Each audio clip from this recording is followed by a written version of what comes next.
welcome. Welcome. Good morning and good afternoon from wherever you're calling from. I'm usually based in Sydney, Australia, and I'm actually in the UK at the moment. The sun is shining, believe it or not. It's supposed to be a gorgeous day, and I understand it's been a lovely day in Sydney. So from wherever you're calling from, I hope you're also having a wonderful day. We're here with Phil, our guest speaker this month, and Phil is going to be talking to us about how to build executive presence. So I'm really looking forward to this and the next hour or so that we've got with Phil. My name is Cindy Nicholson. I'm the CEO of Braintree, which is a leadership company, and I'm usually based in Sydney, but in the UK at the moment. We're really dedicated to empowering our clients to overcome challenges and embrace new possibilities and embark on transformational journeys. And we work with clients from all over the world, and we understand that the true potential of any person, organisation really does lie in its people. So through our guidance, we empower those individuals to break through barriers that they can then reach their full potential. And it's fair to say that transformation that takes place, it produces remarkable rewards for our clients, and that's really looking at how we drive sustainable success in today's dynamic business landscape. One of the ways we do this is also through fostering personal and business growth through a new age leadership approach.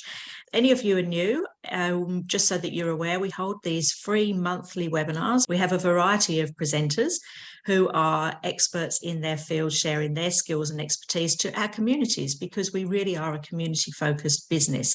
And our experts give their time really generously to expand the skills in our communities. We're really here to make sure that this is all about you and that we're supporting you in your businesses. So it's my pleasure to introduce Phil today, Phil Powell. And Phil runs a business which focuses on executive coaching and career coaching.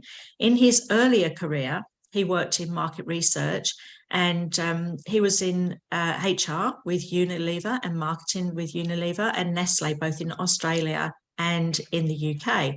He founded an executive recruitment company, which was also sold to Adecco, if I've pronounced that right. I'm sure Phil will correct me when he jumps on if that's incorrect, but that's the world's largest staffing organisation, and subsequently he headed up the executive recruitment division in Australia. So it's absolutely my pleasure to welcome Phil as our guest speaker this month, and he'll be sharing his insights on how to build executive presence. So over to you, Phil. Thanks, Cindy, and hi everybody. Good to be here. I'm just going to go straight to sharing my screen.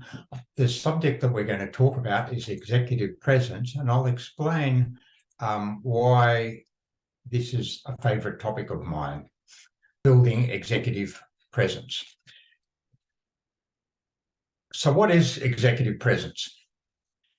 Executive presence is a thing that's hard to pin down. You can go and find definitions on things like leadership and other attributes of executive empowerment, but executive presence is a bit elusive. But I'm here to tell you it's an important thing that affects everyone. It affects me, it affects you. If you're a coach, it affects the people you coach. If you're a manager, it affects the people you manage. And here's a quick definition to start with. It's the ability to inspire confidence and move people to act. And note the two things I've got underlined there: inspire confidence and then translate that into some sort of action. And you do that through the demonstration of leadership, ideas, credibility, and assertiveness. Now, that's a quick definition. In the discussion today, I'm going to talk in more detail about what executive presence is, what it means, why it's important, and establishing a roadmap for either executive presence in your own right, or for the people that you lead, or the people you work with, the people you coach. And I'm going to talk about how to build an authentic executive presence, what you've got to do to build that. And I'll make the point that this is applicable generally across work. It's applicable for someone if they're searching for a job. It's even applicable in your non-work life as well. You'll get a brief couple of pages for follow-up or information workbook, if you like, and that will essentially summarize the main elements of what I'm talking about, so there's no need to take notes. So moving on from there, why executive presence? Why have I become interested in executive presence? And to give you a bit of background, I spend a lot of time these days coaching executives or coaching people through career management or coaching people through their search to find their next job. And consequently, I come across a lot of people in a lot of different situations. And there was one 6-month period where I came across 3 people. And these 3 people had different problems, but at essentially the same problem. So I'm kind of, when I'm talking about them, I'm talking about all 3 together, in that they were doing very capable jobs. They were performing well, but one way or another, they were looking for the next promotion, looking for further development, looking for some transformation to get to a higher level, but they were getting the feedback that there's something missing. And this intrigued me a little bit. And so essentially what their bosses and directors were saying is, you're doing a great job. We can't fault you on the job that you're doing. And all of these people were in leadership roles. The smallest leadership group was about 25. The largest leadership group was about 100, a bit more than 100. And essentially, the bosses or the directors saying, you're doing a good job, but to be successful, you need something more. And because I was talking to these people at the time that this was all happening, I encouraged them to go back and seek out what that something more is. What do I need to do to get to the next stage of my career development or get that opportunity that I want that you won't give me? And collectively, what they came back with was feedback from their bosses, which was a bit elusive, to say the least. Things like this: to be successful, you need more presence.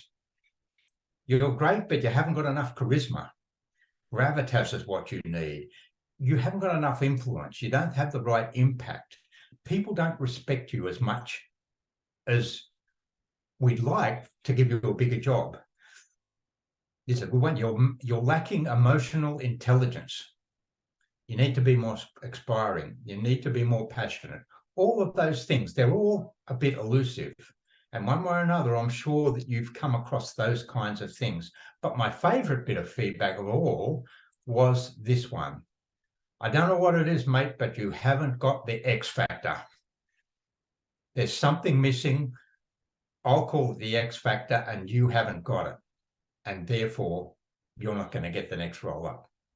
And so I was dealing with these people at the time, and this caused me to be intrigued by the whole subject and to read about it a lot. And so I've read widely about executive presence. A lot of people have written about it from a lot of different angles, and a lot of people have written about elements of executive presence, but there's not a definitive model. There's not a definitive definition I can give you, but what I'm going to give you now is a collected view of what I've gathered up from all the people that write about it, plus my understanding, to help define what this is, and then we're going to break it apart a little bit.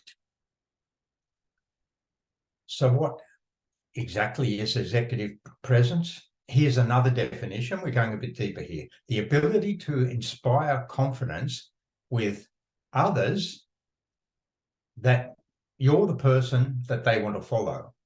With peers, that you're someone to be relied on, you're capable and you're reliable.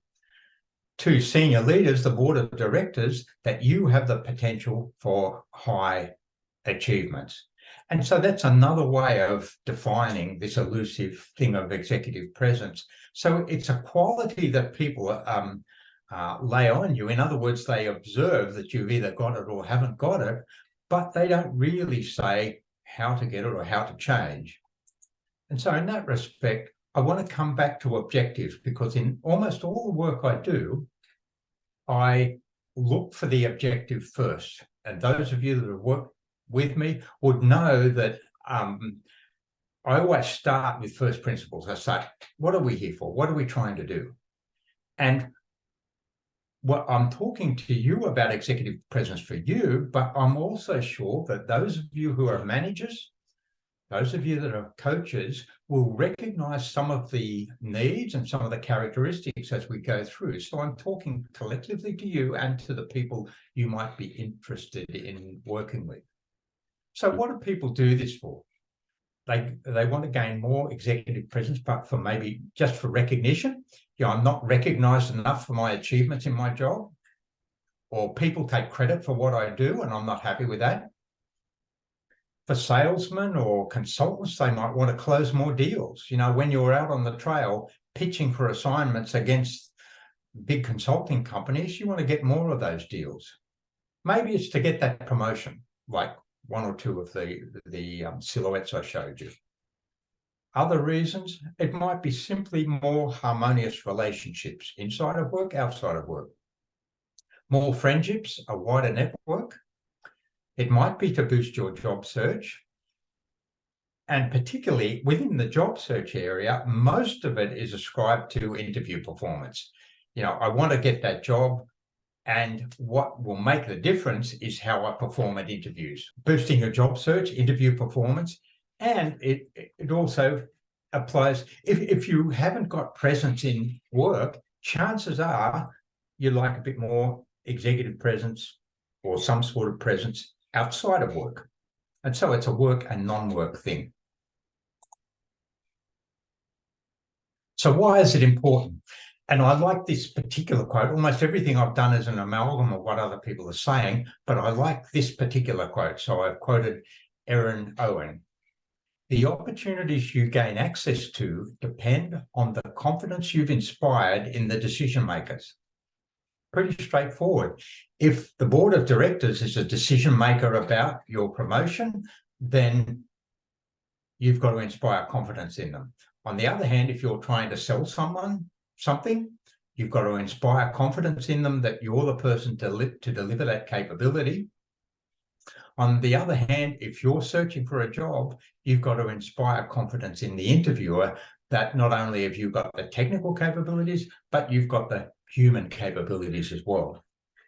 And I'll talk more about this split later. And this is another thing.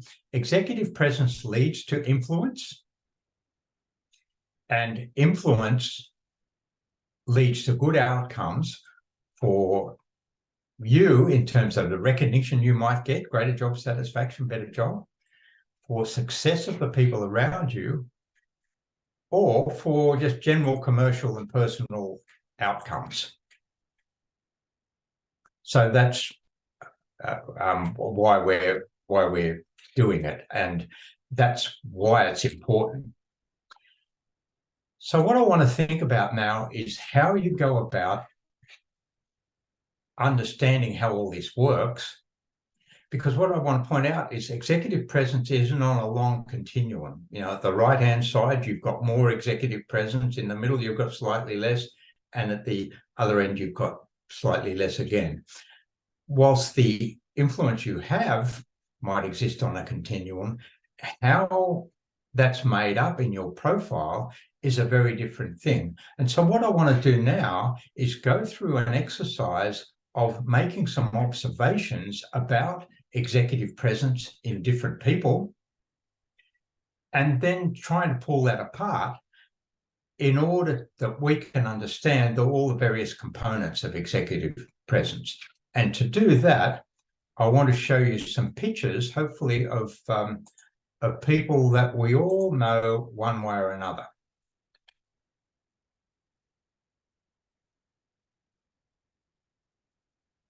So there they all are. Some famous people. Some of them you'll know better than others. And I'm going to test your knowledge a bit on these people. And because we all come from different parts, in different parts of the world. We will all know a little bit. I know a little bit about some of these people, a lot about some others, and hardly anything about others. So I want to test our powers of observation here for two reasons. One is that in order to understand executive presence, you need to gather up information, and you gather that information by understanding the components of executive presence. And the other thing is, as we'll see later, if you're going to increase your executive presence, or you're going to help someone else increase their presence and influence at work, or otherwise, their powers or your powers of observation are a critical link in the chain.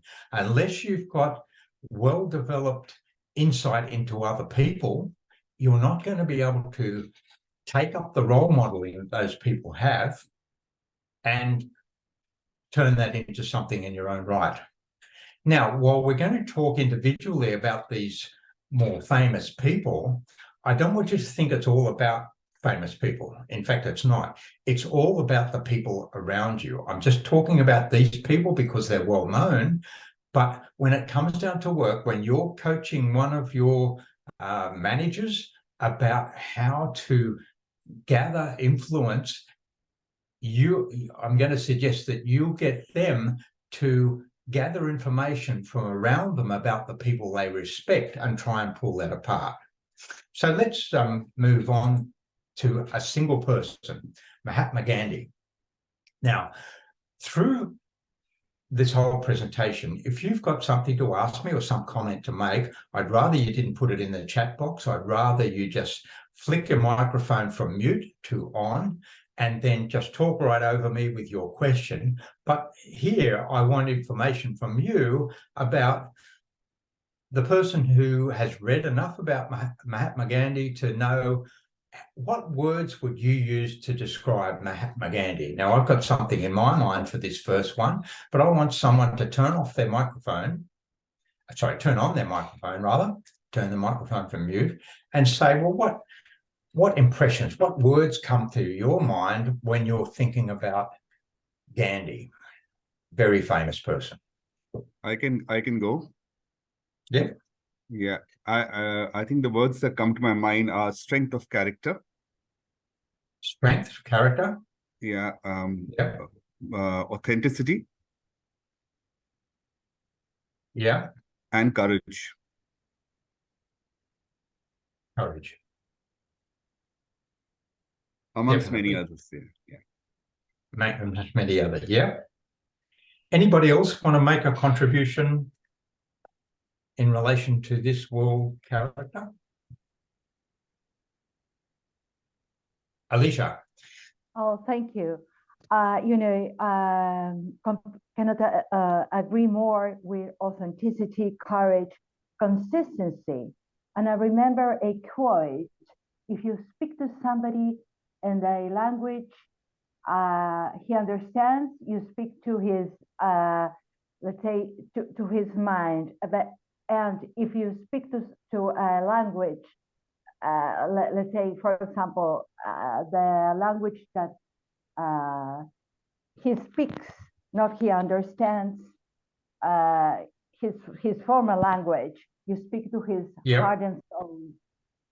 This is of paramount importance, and because communication is everything to me. Yep, no, that's great. That's good. Anybody else on Gandhi? If I may add put in three. Yeah. Yes, sure. If I may add one more. I mean, one of the most famous quotes that's associated with him is be the change that you want to see in the world. So all that is about ownership and taking accountability.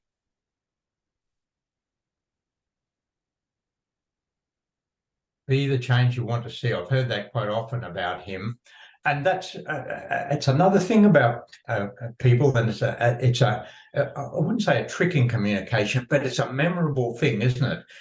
Because that's a great quote, and it's something he said, and it's something we remember about him, and it really hits to the heart of what he was trying to do. The reason those lines are up there is because I simply wanted to put my ideas on this first one, not all the others, but on this first one. And I put the words peaceful, single-minded, and optimistic. And you add those to the ones that people who might know him a bit better than me, and we start to see a picture of what he's like and what his constellation of attributes are like that make him the influencer, make him the person with the presence that he's got. But now let's move on to someone else. An entirely different person, still very influential, of Oprah Winfrey. Quite a different character entirely. So who wants to say a few words about Oprah Winfrey? I can go first. Yes, Adele.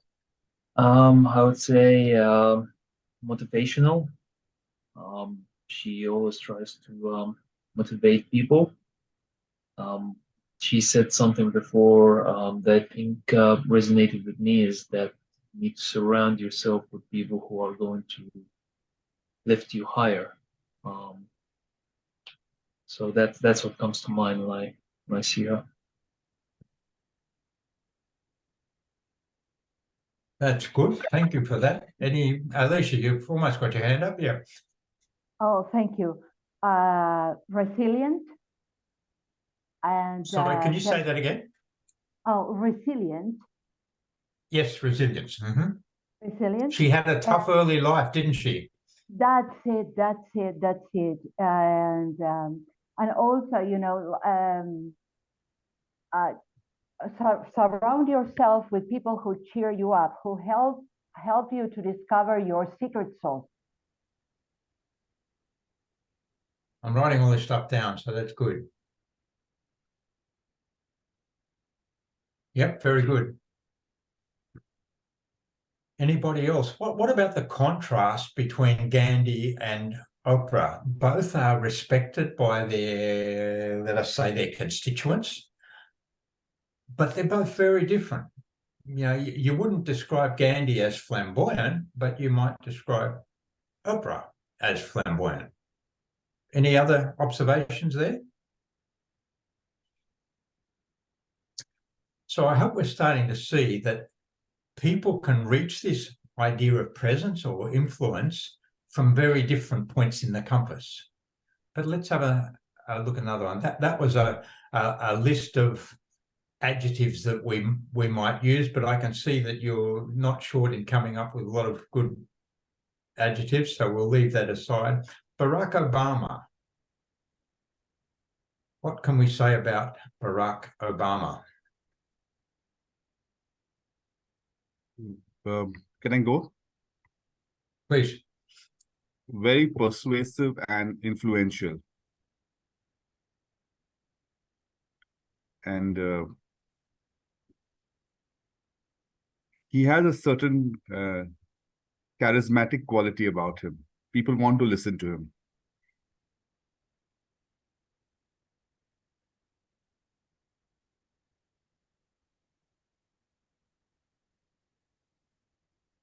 Yeah, that's good. I get that. Anybody else about Barack Obama?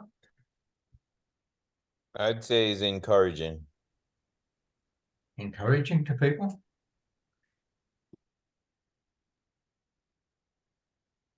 Yes, I think he is that.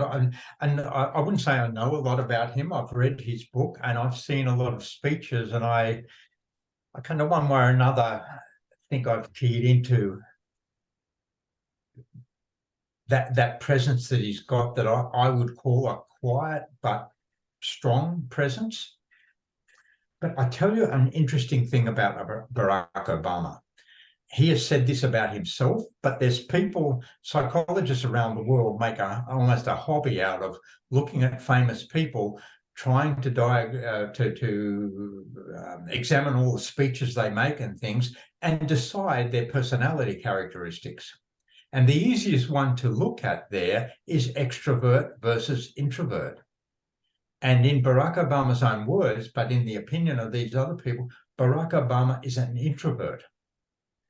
And so you might often think, well, flamboyance or influence or executive presence, or to use your words, Rajesh, charismatic, you might think that's the domain of extroverts, but it's not necessarily. And that's what I think is more or less not unique, but it's certainly a foundation characteristic of him and his style. In fact, if I may add another thing, that he seems to give you that vibe of being very accessible. There are no airs about him, you know. You can almost sort of reach out to him. That's the kind of vibe he gives you. Yes, I'd agree with that. Yeah. Alicia. Oh, thank you. You know, what just crossed my mind, it's super easygoing, and with his smile, it's let's say, you open doors. And like with Bill Clinton, you know, I was told that when you speak with him, he makes you feel that you are the only person in the room.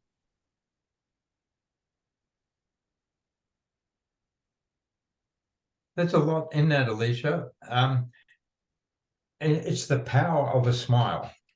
And he does that a lot. You're right. But yes, it's a characteristic of one of the subparts that I'll come back to. That issue of making you think you're the only person in a room is a really strong tenet of only one of the parts that makes up the components of executive presence. Got another person here, Jane Goodall. Now, not so familiar on a worldwide basis. So she's an English woman who went to Africa at a very young age and spent an incredibly large amount of her life taking care of gorillas in Africa, nurturing them, observing them, etc. A very quiet woman, but who has read a bit about, or who can talk about her and the influence she has? She's definitely influential. Yeah, I can attempt. She's an animal lover for sure. We've seen those videos, and she's very compassionate, very driven by her cause, and very at her age, the kind of passion she has for her purpose is amazing. You've introduced a new word there, Rajesh, to all the other things we've had. Compassionate, and that's it's an attribute that you've got, but you bestow on other people as well. And so that's a good observation. I hadn't thought of that about her, but it's definitely true. Thank you. Martin Luther King. Has anybody read much about him? I'd say I haven't read much about him, but I can make a few observations from what I've read. One is that he's very single-minded, very altruistic, or was very altruistic. The other thing, he was a great orator, a great communicator. Now, not all these other people that we've looked at are great orators, but he was able to inject passion into his speeches. And he was brave, because he got assassinated. He knew there was a marker on him. He knew that that was a possibility, but he still kept going. In a similar way, you've got from Burma, Myanmar, Aung San Suu Kyi. I have heard her make speeches. They're clear, well enunciated, but they're not passionate or anything like that. But by any measure, she has attributes that make her stand out. What do you think those attributes are, from anyone's observation?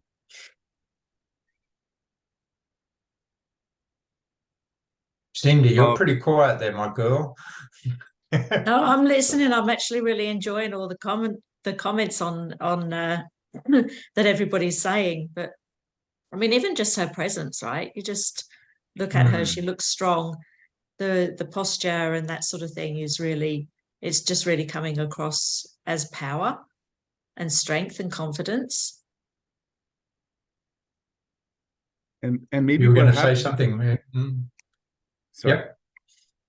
Yeah, and maybe just to add to what Cindy said, maybe the word fearless comes to mind. she's gone through so much in her life, but she just carries on relentlessly. Yeah. It's an interesting thing about her that I read, not that I've read a lot about her, but there was a time when she lived in England where she was quite happy to live a domestic life and take care of the garden. She liked to do that and she did it well, but all of a sudden she's in a different environment and impacting on a world stage. So it's an old saying that some people seek out fame and influence, and other people have fame and influence thrust upon them. And I think to a degree, she found herself in that situation. But very quiet, very unstated. Second last one, Nelson Mandela. Endurance. Yeah. You've got to be have endurance. Spend 27 years in jail for the things that you believed and come out the way he came out. I would say consistency and fighting. I'll tell you one thing about him that is different to almost every other one of these people. And that's, we know him, he's known on a world scale about his character as a peaceful, quiet person with strong views. But his history before his 27 years in jail, he was an activist. He was an activist who didn't renounce violence as a means of getting what he wanted. And he was an angry man. And that's significant about him. He went into jail and he started to see over time the vision of what life could be like and what South Africa could be like. But he came to realize that anger isn't the way through to the other side. If there was a time when there was a more democratic situation there, anger is not the way to manage that. So I'm just quoting someone who wrote a book about him, and I heard an interview with that person not so long ago, and he termed it this way. He was an angry young man meaning to middle age, and he realized that he needed to be different. And he wore the mask of a peaceful man so much that he became a peaceful man. And that is a transformation that not many of us are able to make. I'll talk later about how hard it is, how easy it is to change parts of one's personality. But he is an individual who actually made that change. He wasn't affecting the change, he actually became that person. And so that's what I think is interesting about him. Yeah, anybody Phil, else before we move? Yeah. One of the things about Nelson Mandela as well was his ability to be able to manage his emotions. And, in the workplace or in any kind of professional environment, managing your emotions is an incredibly difficult skill to master. But once you've mastered it, it's highly, highly impactful.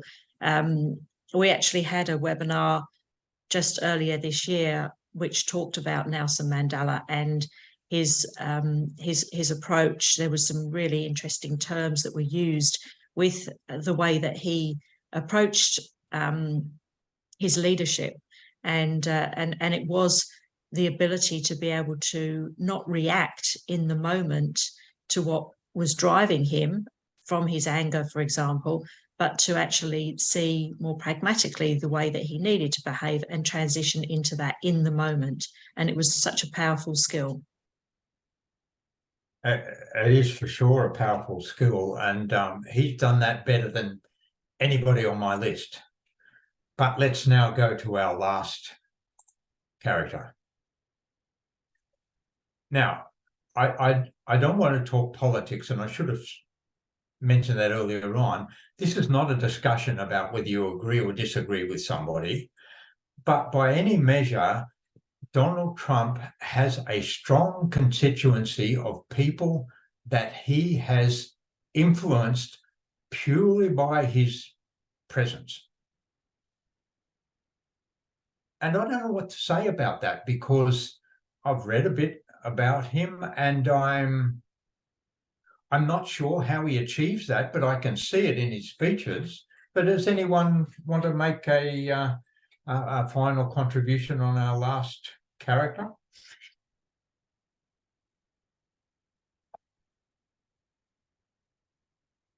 I think it's a hard one, isn't it?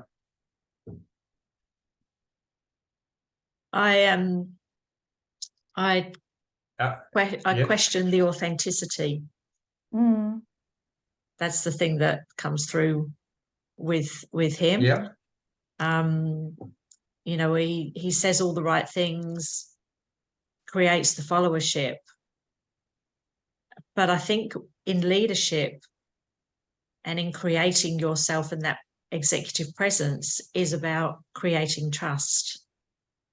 So by creating trust, you need to be authentic. So that's where I find that a little bit like counterintuitive. So, yeah. Yes, and we'll talk later how authenticity is one of the foundation stones to a good executive presence or good effectiveness generally. And what you're saying, and I would agree with that. I'm not sure about authenticity there myself.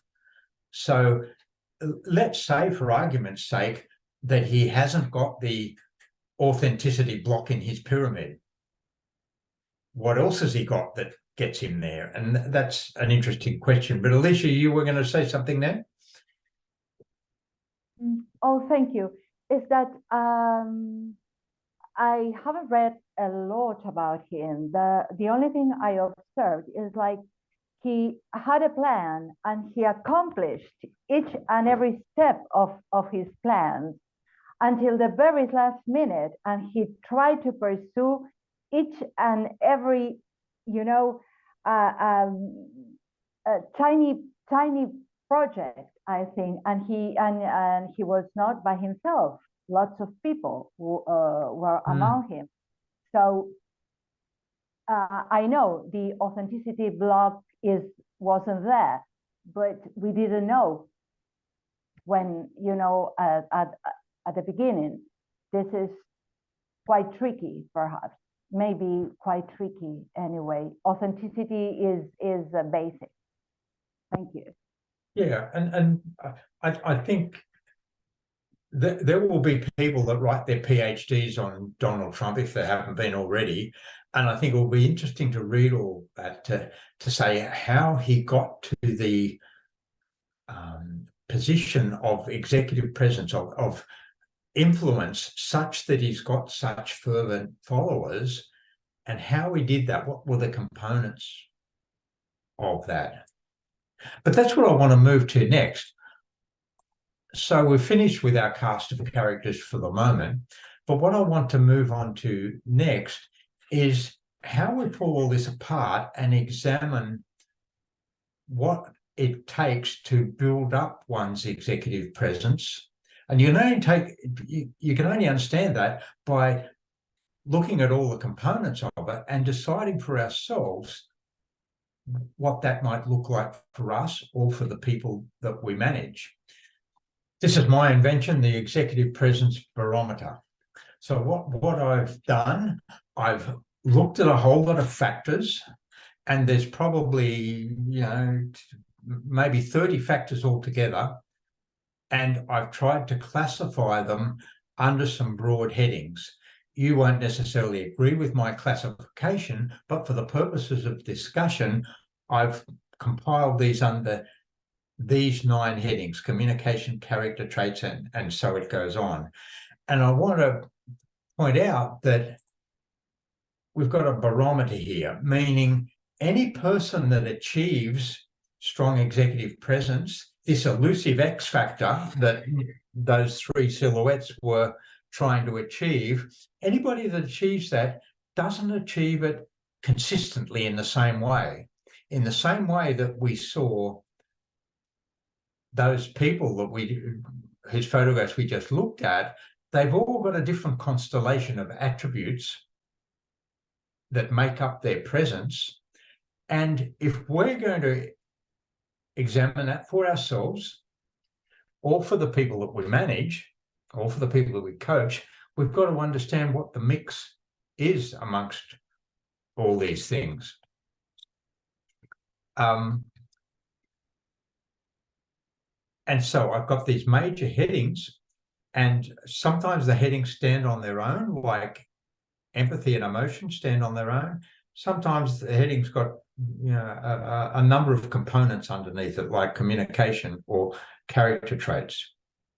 So the point is, we all achieve this differently. One way of achieving it is to say, well, where are we strong? Where are my strengths? And where do I want to improve? Or where are my areas for improvement, weaknesses, if that's what you want to call it? And that's how we look at it. So let's look at each one of these in turn. Communication. There's a couple of parts here. This is another thing I just want to look at. These characteristics that I'm going to talk about, they can be innate, meaning that they can be almost God-given. You're born with these capabilities and nothing's going to change it. Although there's a lot of evidence now that personalities can be changed, like the way I talked about with Nelson Mandela. Personalities can be changed, but it takes a lot of hard work. So there's certain things that are innate. There's certain things that can be learned and cultivated. And there's certain elements that are a combination of both. And what I put to you is this combination of both affects almost every one of the components we're going to talk about. So it's not correct to say, for someone to say to you, one of the people you're coaching or you're leading, to say to you, I was born with this personality and nothing's going to change, so I can't get more executive presence. I can't get more influence. But let's have a look at the first one. First one of 9 is communication. Comes in various forms. Written communication. It goes without saying that sometimes we've got to write stuff, and some of us are better than others at writing. And it might be that one of the people you're managing or coaching needs help in written communication. And that's a learned thing. That's wholly on the learn side. Some of us have got a talent for it, but all of us can get better at it. Next one, verbal communication, including voice projection. And I'm getting that from the people that are writing about these subjects. They are saying that when you speak, it's your voice projection and the power with which you speak influences the message. Listening is an enormous part of communication, and some people don't do it well. If you go to a job interview and the interviewer is talking more than half the time, there's a question there around communication. The other thing people talk a lot when they write about this subject is storytelling and content. And they talk about storytelling because if you can convert your message into a story, it has more impact. In the same way that I told you a true story about my 3 silhouettes, I'll bet one way or another you could relate to that. And so it has a memorable power attached to it. And that's what they're talking about when they talk about storytelling. And then they talk about clarity. It's associated with how clearly you write. It's about how clearly your message gets through and how clearly you're on point all the time and how clearly you're focused on what the objective is. And that's just one of our components, communication. This next one I've called character traits and outcomes. And this has got a lot of elements to it. So I'm going to move through these relatively quickly. But if someone's got a question to ask about these, or if someone's got a comment to make about them, just clip your microphone from mute and butt right in and tell me about your experience of that issue. So the first one is charisma. And it was mentioned that charisma is an important part, and I can't remember which person it was mentioned to. I think, Rajesh, you mentioned it in relation to Obama. Now, I wouldn't have said that myself, but that's a demonstration of the fact that what you see in someone is different to what someone else sees in someone. But charisma, or what they call charm and magnetism as a small definition, is a key element. What I'd say about that one is that on my little diagram about whether it's innate or trainable, charisma is the one that's most innate. I'm not saying it's not trainable, but it's got a small amount of trainability to it. But many of people in our cast of characters through those photographs, you wouldn't have necessarily said they had charisma. But that's just one element. Another element is this thing called gravitas, which came up on my list. It came in the feedback for my 3 people in the silhouettes, and it's different to charisma. It's a sense of dignity and seriousness appropriate to the situation. So when you're coaching someone, sometimes, and I've had this myself, have to say to somebody, the way you're carrying yourself in this situation isn't appropriate to your audience, and it's not doing you any favors.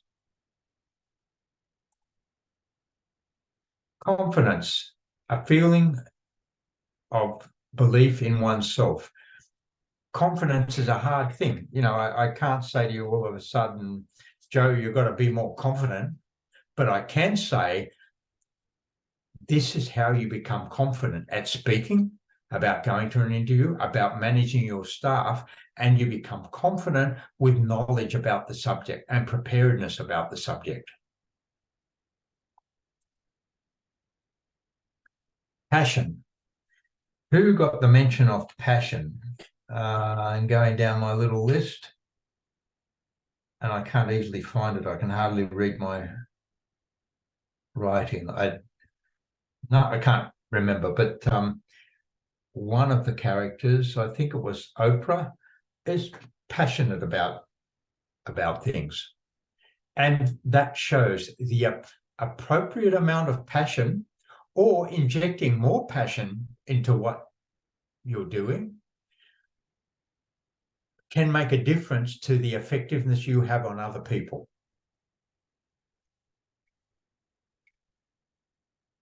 Selflessness, a concern for the needs and wishes of others.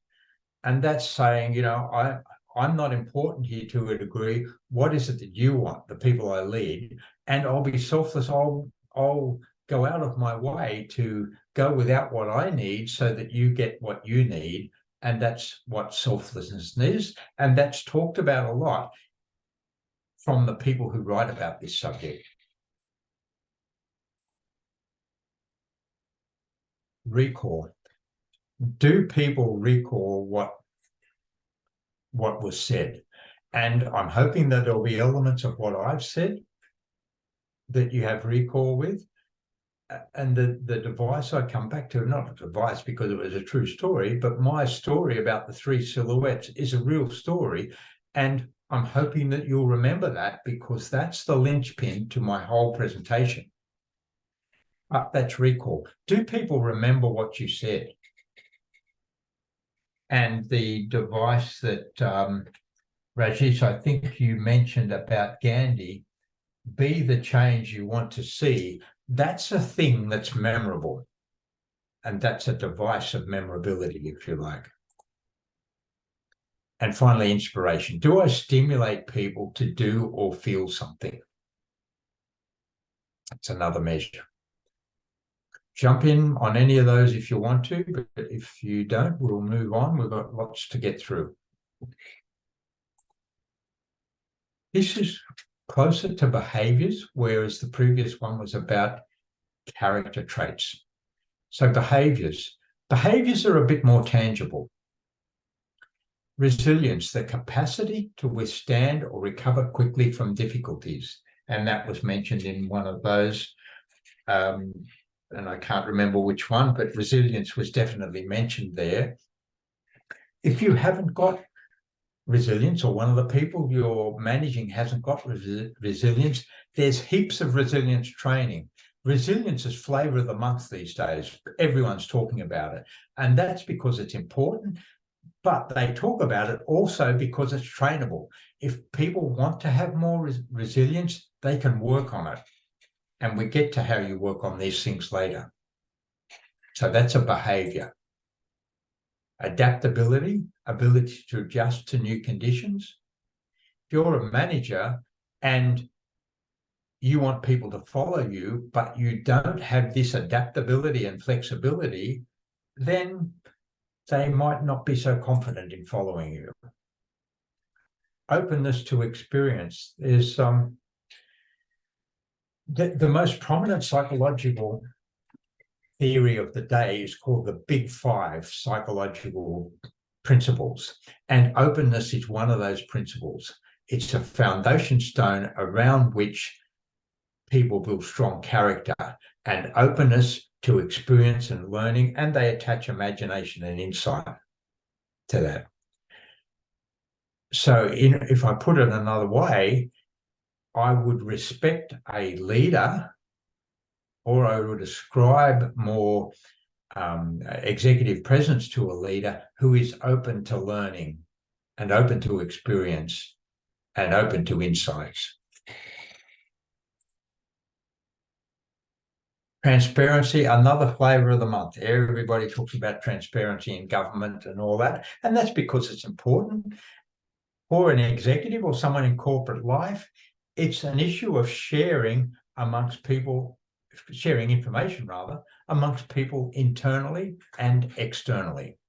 So you're not hiding anything back from people or selectively giving people information. And I've known managers that have been selective in the information they share, and it's not a good look, and you don't feel good about them as managers. Ability to project a vision, and that's original ideas about what the future might look like. That's to say, we're all here in this room today, but I've got a vision about what the future could be, and we're going to work towards that. The most famous one I know is Martin Luther King, when he said, "I have a dream." And that is a memorable thing, and he had a vision. He didn't live to see it. And decisiveness. Everybody likes their managers, their leaders, their peers to be decisive, not to equivocate around ideas. And the last one, the last of these behaviors is networker. To be a networker, to work on networking in order to build relationships to further mutual interests. And all of those are behaviors that will contribute to executive presence. Now, we're part of the way through the list, and we've already got a number of things there. And I'm not saying you bundle all of these together and then work on them yourself, or someone you're coaching or leading, you say, well, you're going to work on all of these things. At best, a person can pick up 1, 2, or maybe 3 of these things and decide to have an action plan. And I'm going to talk about how to convert these things into action plans. Now, I've got a 4th one here, and it's one thing, authenticity. And I think, Cindy, you mentioned that in relation to Donald Trump, the question of authenticity. Now, authenticity is talked about a lot in management circles, and that's because it's important. And why it's important in our discussion, for 2 reasons. People will see through, ultimately, they will see through you if your authenticity isn't intact. In other words, if you're talking about a vision and a future and a way we're going to work, but they know it's not authentic. But here's the other side of it. If you're developing a plan to increase your executive presence, then it's hard to do it off a base that's not authentic.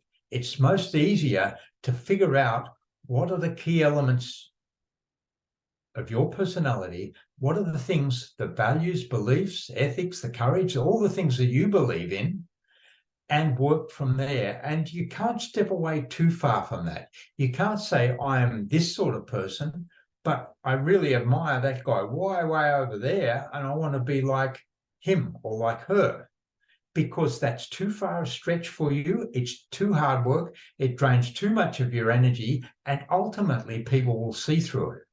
So you've got to build gently on your strengths and stay close to that authentic base. It doesn't mean you can't be more effective with executive presence. It just means you've got to take care of the authenticity element of that.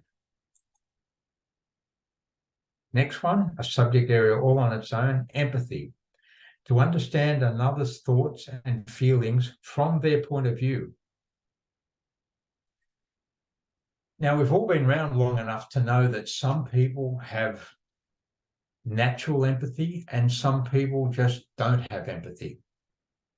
The people that don't have empathy, you can't train them. You can't send them to a training course to acquire natural empathy. They're not going to do that. But you can help them understand how to make observations in people, how to try and put yourself in the place of those people and see the issue from their point of view, in order that you can move the issue mutually together and then make a difference. And so empathy is a key element to the whole idea of having presence and having influence. In my opinion, you can't have influence without an understanding of the people you're trying to influence. Or you can't have executive presence without an understanding of the constituents, the people that you're hoping will have high regard for you. And that's a thing to work on. This is my definition. I call it natural or mechanical. If you've got natural empathy, that's fantastic. If you've got mechanical empathy, that just needs to be worked on. You'll never cross over from mechanical to natural, but you can work on empathy. And I've seen those changes in people. I've seen people become more empathetic by virtue of the things they've done and the things they've learned about observation. And it's a step more than observation, though. You've got to observe people, and then you've got to say to yourself, why do they feel that way? And if I was in their shoes, how would I feel about that issue? That's empathy. We've got a very quiet audience. Anyone want to say anything about any of this, or we move on? No, it's really good, Phil. I'm observing this and thinking, with this whole barometer, even as leaders ourselves, we might be able to identify our own strengths and areas of improvement. But this is a great foundation for even looking at external feedback as well. So asking the people around you, or for that leader to ask the people around them, where do I rank on these areas? Because it's sometimes we can see things ourselves from our own perspective, but when somebody else is looking in and they see us differently, it's they see something else. Yeah, exactly. So I think this works. This whole barometer program really works in many ways that play to really stepping up as a leader. I think it's amazing. That's good. Now, number 6, actually, Cindy, you talked about this. Well, the first part of this, we're going to talk in number 6 about emotions and vulnerability. And Cindy, you talked about emotions, but I can't remember in what context you were talking about emotions. It was in relation to Nelson Mandela, I think, wasn't it? Yeah, that's right. That's right. The ability to be able to recognize your sort of conscious bias, your automatic go-to reactions, but then being able to have that awareness and power to override that for those different situations. it's both the ability to have those insights yourself, and then to display appropriate emotions in sharing your feelings in appropriate ways. In other words, if I'm making a speech to somebody, I might think, okay, where am I on the emotional scale about this? Am I at the right place, or should I be sharing more about feelings or less about feelings? And how do I adjust that if I decide that I'm not in the right place? And I don't want to say it's a trick, but I have seen it used, not as a tactic, I think it's the wrong word, but I've seen people use emotions to get a point across. That's the way they say, I want to make this point, but I want to tell you a story about a thing that happened to me. And the thing that happened to me might be very personal, and they share it, and you're getting the feeling that they're really displaying their emotions to the right level. And the second one there is related to that, very closely related to that, is vulnerability, exposing oneself to the possibility of emotional or physical harm. In most cases in the work situation, it's emotional harm, and that emotional harm is embarrassment. You know, if I'm going to share the fact that I had a difficult year, the year before last, or whenever it is, that potentially exposes me to embarrassment, but on the other hand, it displays emotion, which might be very helpful in people understanding me as a leader, and people maybe being more prepared to put their trust in me. So that's what that one's about.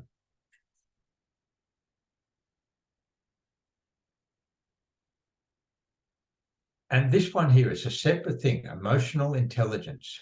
And again, this is a thing, look, I've been around a while, and 10 years ago, nobody was talking about emotional intelligence. Now you can't walk down the main street of whatever city you're in and bump into somebody that's not thinking about it, at least. The ability to identify and regulate one's emotions and understand the emotions of others. And Cindy, you talked about that. It's a real give and take thing. Emotional intelligence is that insight, and it does include empathy, of course, but it's the whole thing that wraps around that insight into other people, and to regulate those emotions, to share those emotions, to understand them, and then move forward by virtue of that understanding. And now emotional intelligence is a big subject. Now, you've got books written about emotional intelligence, you've got people done deep psychological studies about it, and lots of PhDs written on it. You don't have lots of PhDs writing on executive presence. The reason is that executive presence is much more elusive, whereas emotional intelligence is more a neat thing to be examined, a fundamental and important thing, and a deep thing as well. And so the second last one, body language and appearance. And this is quite a tangible one. You know, we've all come across people talking about body language, the conscious and unconscious movements and postures by which attitudes and feelings are communicated. And that's whether, you know, that's posture and all those sort of things. And I think we've seen enough of that for me not to need to go into it. And I've got the same view about the second one, appearance. Your appearance needs to be appropriate. Appearance of grooming needs to be appropriate to the situation. And you think, oh, I'm telling people how to suck eggs here, and you'd be doing the same with your people. But we all know that some people don't get that. And it might be that that is part of the key to someone unlocking greater influence. Now, the last one is a little bit different. I've called it your online presence. And I'm old enough to reflect back on a generation or two ago And more than a generation ago, there wasn't a thing like online presence. There was just the things you wrote, the things you communicated, and the only way you could get an extension of the things you were doing was to write a book or write an article in a magazine or something like that. And that gives you some extension of the things you're trying to communicate, and by default, some reflected glory, if you like, back on you. But now the world is different. And what the people that write about executive presence now talk about is that your online presence is a part of your executive presence. And if you don't attend to that, you're missing one of the opportunities that you might otherwise have for increasing your network, for increasing the regard that people have for you, and therefore their preparedness to follow you or be influenced by you or whatever. And it's got a couple of things. Firstly, aside from writing a book, which is a kind of a big deal, people can have a website. Separately to that, you can have a blog. I've had a blog for 10 years or so, or you can write a newsletter. And I have got a website. I do all of those things in a small way. These things take work. They're not a pushover. Then you have presence on the appropriate, LinkedIn or another platform. Now, I only know about LinkedIn. There are other platforms like Facebook and Twitter that's now called X, and then there's other platforms. And I'm not saying I don't know anything about them, but I'm just not that familiar with them because I'm solely focused on LinkedIn. And I don't know about everybody's background who's either in this meeting now or the other people that will watch this meeting later. I don't know their backgrounds. And maybe LinkedIn's not appropriate to everybody, but LinkedIn is appropriate to quite a lot of people. And so I'm just going to talk about LinkedIn and what you do to increase your online presence through LinkedIn and thereby increasing your presence generally under the heading of executive presence. First thing is the easiest part, and we're talking about LinkedIn, is to have a solid profile content. In other words, your LinkedIn profile needs to have sufficient information about you that people will understand what you're all about. You need to adjust the settings. Now, there are settings associated with if you're searching for a job. There are settings associated with if you want to be a more active poster on LinkedIn, and there are skill settings that sit in the background. There's a lot more to that. There's lots of videos on it. I've done videos myself on it, and it's a deep subject, but those are the categories. If you're not in job search mode and you want to, you can be in job search mode, but in addition to that, if you want a bigger profile in LinkedIn, you turn on your creator mode and you build your network, and then you post and write about things in your area of expertise. And that's a big subject to talk about, and it's only got half a dozen words there. But how you write and post, I wouldn't say it's an art form, it's just hard work. And you do that in order to spread the message about you, and therefore it increases your online presence, in turn increases your executive presence, and that's what we're talking about under this subject area. And lastly, there, engage with your community. And what that means is you don't just post online, you talk to other people in your community, and the fact that you're talking to them raises your presence again. Now, all that is an enormous subject, but it's a thing you couldn't do a generation ago But it's interesting. There's millions of people on LinkedIn, but under 5% of them are regularly on creator mode and regularly posting. So it's not a saturated market by any means. And so if you want to increase your visibility in order to increase your executive presence, then that's a way to do it. It's a way to get your message across, and it's the last link in the chain in increasing executive presence. So we're now moving from those components back to how you do it for yourself or how you help someone do it.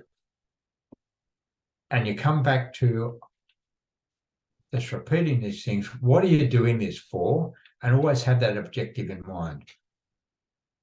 Close more deals, get that promotion, whatever it is. Because having that in mind will affect what you do and will affect how you do it.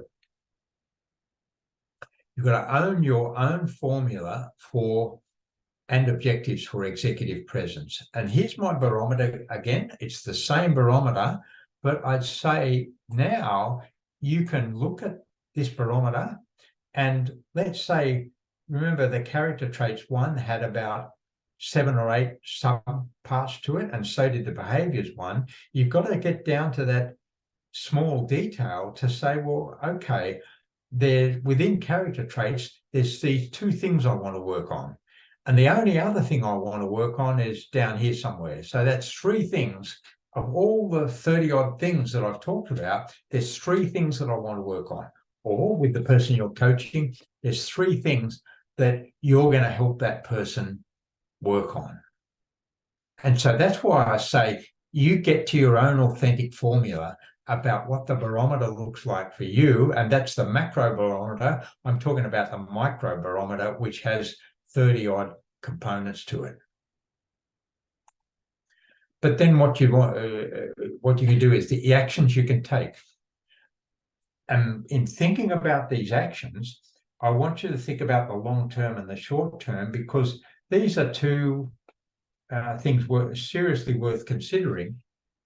And that's that there are things someone could do tomorrow about change.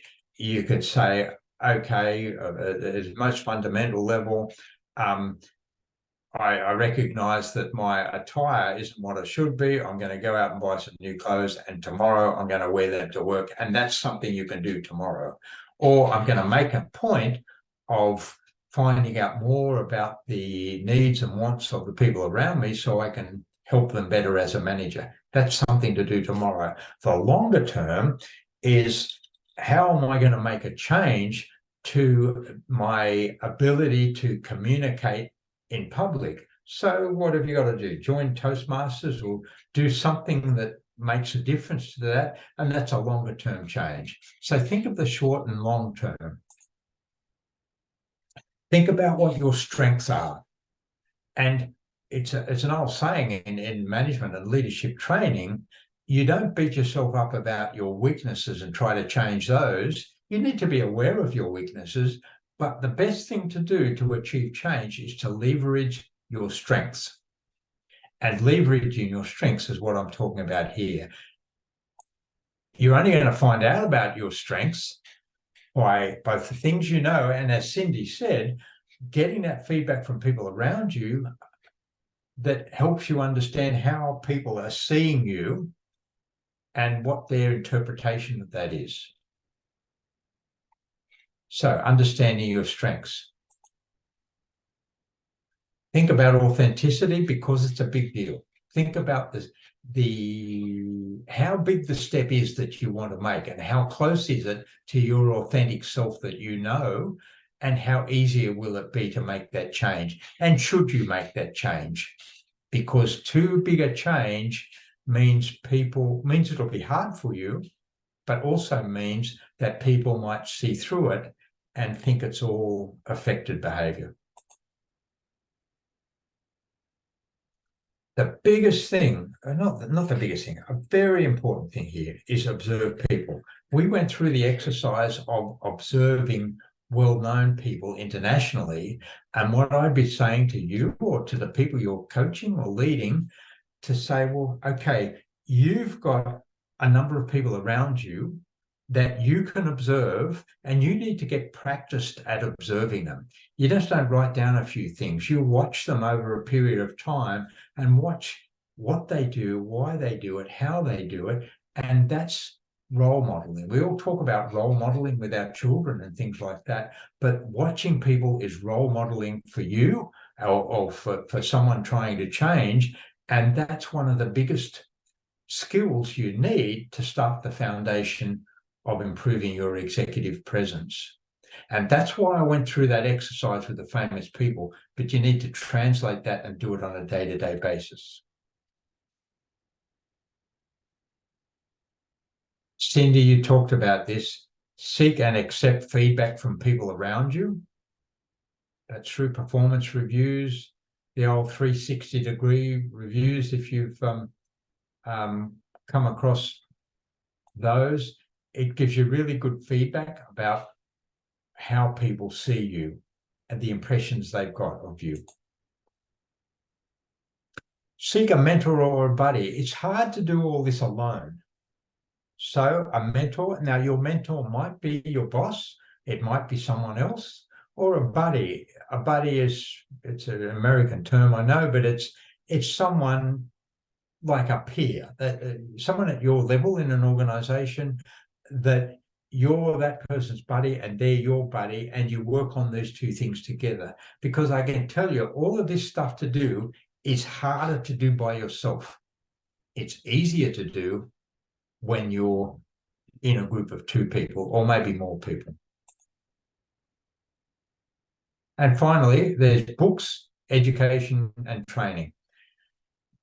I couldn't find a book on the subject of executive presence.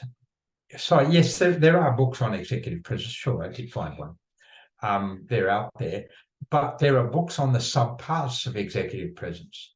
There's education, there's online education, there's TAFE education, there's university courses you can take, and there's training you can do all about these subparts. For example, you can go on public speaking training, or you can do Toastmasters or Rostrum here in Australia is a thing. And that's a favorite thing that I mentioned, because in my development, joining a public speaking club was a significant impactor on my ability to communicate, and on reflection, it helped my executive presence. So there you have it. There's a list of things you can do. And that, my friends, is the end of what I have to say. So now's the time for questions. And I'll just put that up there. Those are my contact details. These are the components of executive presence and other things that I've talked about. And these are some of the things you might consider doing to work on that. So there you are. Any questions from anybody?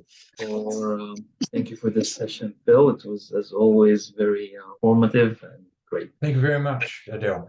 It's good to see so many people from all over the world joining us. I was really keen to know, what have people really got out of that session in terms of, if you could pick out one of your missing X factors, what would that be?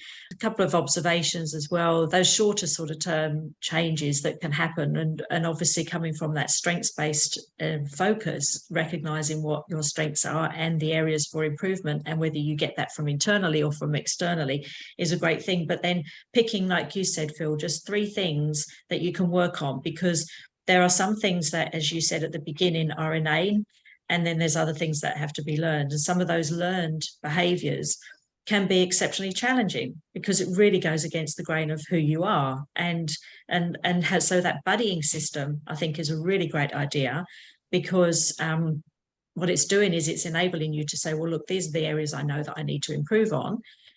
How do I need to do that? What sort of goals and things do I want to accomplish? And then keeping yourself accountable through that buddying system is really essential for that continuity, because let's face it, change is hard. And when you're faced with that challenge of stretching out of your comfort zone, it's very easy just to fall back into your comfort zone if you're not being held accountable by others. So whether that be through an internal coach, an external coach, a buddy, or a mentor, it's a really, really important part of that change to take place. I also really thought that barometer was excellent, as I think I said before, as a means of being able to say, well, this is our measure for how we show up as a leader. And what I really liked about that is how it dovetails into a lot of the work we do in New Age leadership. And one of the modules in our program is all about how do you set up all your leadership principles.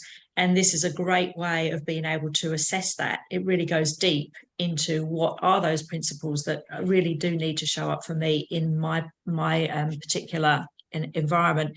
And one other thing I really picked up on as well was the online presence, Phil. And with the online presence, you're really creating your own personal and professional brand. And that comes through with all of the other traits that you talked about, the authenticity, the trust, the transparency, all of those things. And that's how you really create that brand. And the brand is something that you want to be recognized for within your organization, which incorporates all of those components that Phil has gone through today. There's just a kind of a bit of summary of the things that I've observed during the presentation, which I think has been incredibly useful. I'm sure everybody agrees with that. We're also in the process of creating a book, which is called Unshakable Self-Confidence. So we'd be really delighted to be able to share that with anybody who's interested in receiving a copy very shortly. You can just let me know, just email me or just catch me on LinkedIn or something like that. I can pop my email address in the chat box as well now. So just with those things sort of being said, does anybody have any final questions, observations that they want to share, or any other questions for Phil at this point? I think everybody's been filled with a lot of information today, Phil, and I really, really do appreciate the time you've taken to share that with everybody and to support the communities today. Right, thank you for all that. Thank you, Raj and Rajesh. Sorry, that's good, and thank you everybody, and particularly thank you, Johnny, for getting up so early in the morning. That's fantastic. Good to see you, Phil. Good. Take care. We very much appreciate everybody's presence. And once again, on behalf of everybody, Phil, thank you so much for such an insightful presentation. We really do appreciate your time. Thank you very much. Good night, everybody. Okay. Bye-bye. Bye-bye. Thanks. Bye.